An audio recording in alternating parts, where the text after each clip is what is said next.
Unlike Mark and Randy, I have no opinions on any subject because I'm a judge. But yeah, notwithstanding that fact, I expect to have everybody in this room hacked off at me within about 8 minutes. First, I think we need to talk about why we're having this discussion at all. Historically, the state legislatures and the Congress largely stayed out of evolution of the common law and stayed out of torts. And I think, as a member of the judiciary, that we, judges, have ourselves to blame for why this discussion has taken place and why discussions on evolving the common law of torts are even taking place in the legislatures.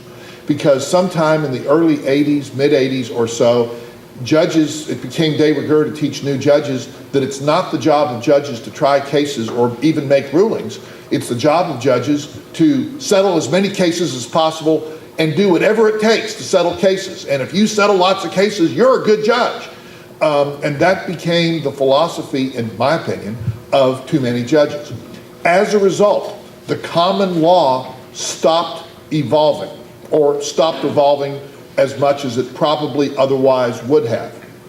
And so you saw, starting in the late 80s, early 90s, I think, the United States evolving from a common law nation into a civil law nation.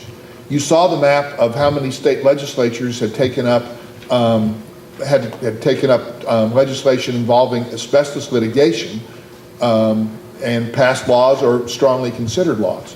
I maintain part of that reason is because if you don't try cases, you don't appeal cases. If you don't appeal cases, the common law can't evolve. The appellate judicial bodies and the Supreme Courts of our states can't make substantive changes in the common law.